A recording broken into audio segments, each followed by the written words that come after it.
সুপ্রিয় ভিউয়ার্স, সকলের প্রতি আমার সালাম। আসসালামু আলাইকুম। আমি আজকে অবস্থান করছি রংপুর জেলার বদরগঞ্জ উপজেলা। ঠিক বদরগঞ্জ প্রপার থেকে 2-3 কিলোমিটার দক্ষিণে। এটা জায়গাটার নাম হচ্ছে মায়া ভবন। তো আপনারা জানেন রংপুর তথা বদরগঞ্জ হাড়িভাঙ্গা আমের জন্য বিখ্যাত। এখানে একটা বাগানে আসলে যতদূর চোখ যাবে শুধু আম আর আম। একর বললে ভুল হবে। এখানে 20 কে 20, অর্থাৎ যতদূর চোখ যায় শুধু বাগান। আমি যদি আপনাকে দেখাই, এই যে আম গাছটা রয়েছে, এটা কিন্তু 2-2.5 বছর বয়স। তো এটা অল্প দিনের। এরকম কিছু কিছু আম গাছ রয়েছে যেগুলো আরো অনেক 20 বছর, 25 বছর, 50 বছর পর্যন্ত আম গাছের বাগান। তো এগুলো আপনারা দেখতে পাচ্ছেন আমার মাথার উপর দিয়ে, যেগুলা সবগুলো কিন্তু আম চলে এসছে। এবার জানেন খরার মৌসুম, বৃষ্টি খুব কম হয়েছে, তারপরে অনেক আম কিন্তু গাছে রয়েছে, বা আমের যে কুড়িগুলা এটা কিন্তু দেখা যাচ্ছে মোটামুটি ভালো একটা ফলন হবে ইনশাল্লাহ। বৃষ্টি হলে আরো ভালো হবে। এখানকার স্থানীয় কৃষক বা স্থানীয় জনগণের সাথে কথা বলে যেটা জানতে পারলাম, যে মোটামুটি এখানকার অর্থকরী ফসল হচ্ছে আম, তথা তারা এই সিজনে 4-5 মাস, অর্থাৎ যেটা আগুর আসে, আগাম আসে, সে থেকে শুরু করে নামল পর্যন্ত, মানে শেষ পর্যন্ত প্রায় 4-5 মাস আম বিক্রি করে। এটাই তাদের হচ্ছে অর্থকরী ফসল। পাশাপাশি আর একটা বড় অর্থকরী ফসল রয়েছে, আমি যদি আপনাদেরকে দেখাই, এটা হচ্ছে আম বাগান। এদিকটা আপনারা দেখতে পারবেন, এটা হচ্ছে লিচুর বাগান। তো একটু সামনে যদি আসেন, আপনারা দেখবেন এই যে লিচু বাগানটা, এটা কিন্তু এটাও কিন্তু সেরকম 20 কে 20।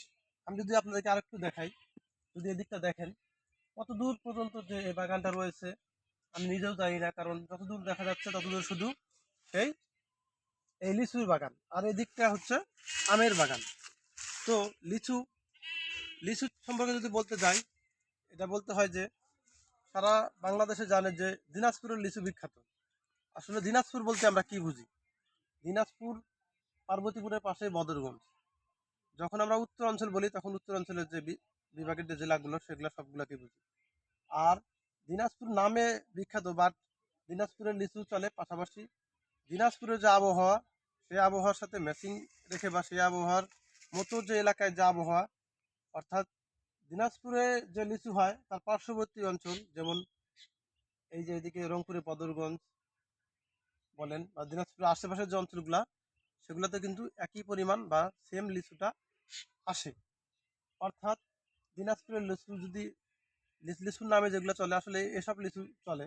দেখতে পাচ্ছেন এই গাছগুলো মোটামুটি 15-20 বছর বয়স, অনেকটা বড় বড়, প্রায় একটা গাছ 4-5 শতক এরিয়া ধরে আছে। তো এগুলোরও ইনশাল্লাহ ভালো আমরা গুটি দেখতে পাচ্ছি, সবাই মাত্র মুকুল থেকে গুটি হয়েছে। তো এখানে কিন্তু আমরা পাশে যদি দেখতে পারি, এটা একটু বড় প্রজেক্ট। এটা মায়া ভবন একটি দর্শনীয় স্থান ছিল, আসেন আমরা দেখি। তো এইখানে যদি আমরা লক্ষ্য করি, তাহলে আমরা কিন্তু দেখতে পারবো যে এই দেখেন কত সুন্দরভাবে এখানে কিন্তু সেচের ব্যবস্থা রয়েছে। তো এই যে সেচের ব্যবস্থা, এটা কিন্তু সরকারি একটি প্রকল্প, বিএডিসি সেচ প্রকল্প। ঠিক এদিকটা যদি আমরা আপনাদেরকে দেখাই, এখানে কিন্তু ওই দিকটা কিন্তু তারা দুই সাইডে কিন্তু উম, সুন্দর কিন্তু পাকা করে দিয়েছে ক্যানেলের মতো। এদিকটা তারা নিজেরাই মাটি দিয়ে করে নিয়েছে। তো এই দুইটা ফসল হচ্ছে বদরগঞ্জ এলাকার হচ্ছে মূল অর্থকরী ফসল।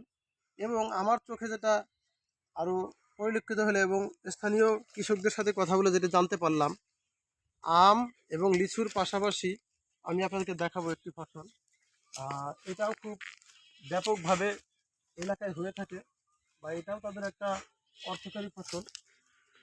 এখন চলছে মার্চ মাস শেষ, এপ্রিল মাস শুরু।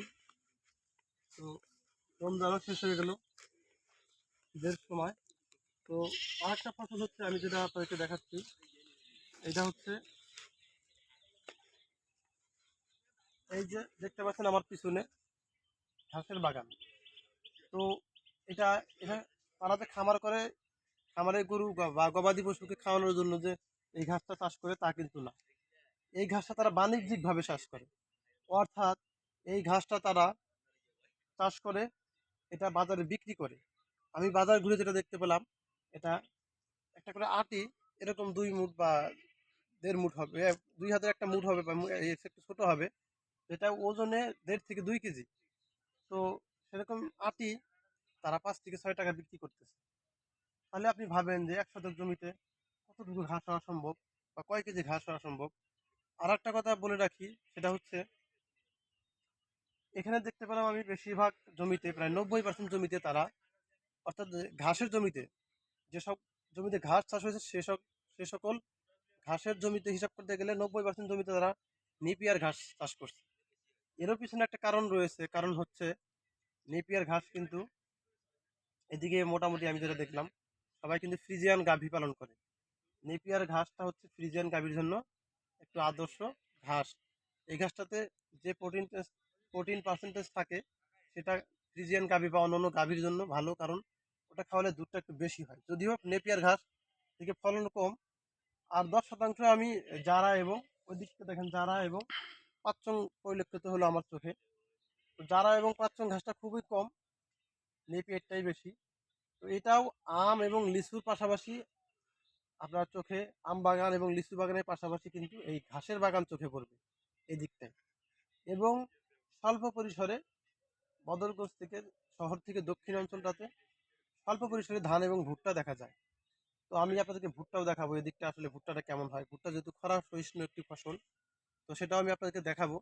মোটামুটি এদিকটা ভালো একটা পরিবেশ, বাগান বাগান মানে গাছপালা রয়েছে, দেখতেই পাচ্ছেন আমার এদিকটায়, যেটাই হোক গাছপালা। তো এখানে কিন্তু আবহাওয়া মোটামুটি, যদি উত্তরাঞ্চল খরা, এই গাছপালার কারণে কিন্তু অক্সিজেন সরবরাহ খুব ভালো। এদিকে পরিবেশটা অনেকটা শীতল, বা টেম্পারেচার বেশি থাকলেও সবসময় হাওয়া চলমান থাকে, অক্সিজেন সরবরাহ ভালো থাকে। এই জন্য বলা যায় যে আবহাওয়াটা খুবই শীতল। কারণ কারো গরম লাগলে তারা আম বাগানে বা লিচু বাগানে আসতে পারছে, এখানে তারা ইচ্ছা করে ইচ্ছা করলে বীজ না পেতে তারা শুয়ে থাকতে পারছে। এজন্য কিন্তু খুব একটা ভালো একটা পরিবেশ। আর আমি আপনাদেরকে চলেন ভুট্টার জমিটা দেখাই। আচ্ছা, তো চলেন আপনাদেরকে আমি ভুট্টার জমিটা দেখাই। আহ, এই তো দেখতে পাচ্ছেন যে বিএডিসির শেষ প্রকল্প, পাশেই রয়েছে বৃহৎ বৃহৎ একটি কলার বাগান। তো এই দেখেন, সুন্দর, এটা হচ্ছে দেশি মালভোগ কলা, যেটা সেটা খুবই সুন্দর ফলন হয়েছে। প্রায় 25-30টা করে খানা রয়েছে ছড়িতে। তো আমি আপনাদেরকে ভুট্টার জমিটা দেখাই আসলে।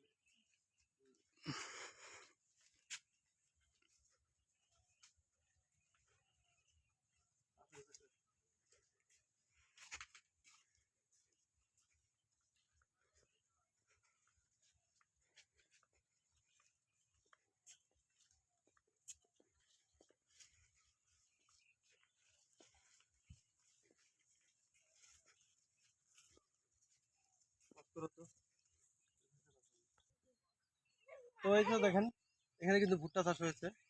এই ভুট্টা যদি একটা করে মোচা দেখাই, বা ভুট্টার যে কলা, অর্থাৎ ভুট্টার যে ফল, দেখেন মোটামুটি প্রায় 1 ফিট, এই যে 9 ইঞ্চি 3 ইঞ্চি 1 ফিট করে হয়েছে। তো মোটামুটি এদিকে যদিও ভুট্টাটা নতুন ফসল, সে তারপরে খুব ভালো ফলন হয়, কারণ তারা অনেকটা নিয়ম মেনেই গাছগুলো রোপণ করছে। দেখতে পাচ্ছেন প্রায় সারি থেকে সারির দূরত্ব মোটামুটি 30 ইঞ্চি রয়েছে, এবং গাছ থেকে গাছের দূরত্ব কিন্তু 9 থেকে 10 ইঞ্চি। 10 ইঞ্চি আমি দেখতে পাচ্ছি, 10 ইঞ্চির নিচে আসলে গাছ থেকে গাছের দূরত্ব নাই। তো নিয়ম মেনে এই চাষ করার কারণেই কিন্তু ফলনটা খুব একটা ভালো হয়েছে। আর এই দিকটা যেমন ভুট্টার একটা নতুন ফসল, সেই কারণে কিন্তু মাঝে মাঝে কিন্তু পাখি খেয়ে নিয়েছে, কারণ অনেক বন্য পরিবেশ, অনেক পাখি রয়েছে এখানে। তো আর ভালো ফলন হওয়ার কারণে সেচ ব্যবস্থা রয়েছে। বললাম এটা ছিল আসলে একটা দর্শনীয় পার্ক। কালের পরিক্রমায় রাজনৈতিক কারণ অথবা ব্যক্তিগত কারণে কিন্তু এটা বন্ধ হয়ে গেছে। তারপর থেকে কিন্তু এটা বিভিন্ন লিফের মাধ্যমে চাষাবাদ করা হচ্ছে। তো এদিকে সরকারি জন্য একটা রয়েছে, সে কারণে কিন্তু সেচ ব্যবস্থাটা খুব ভালো।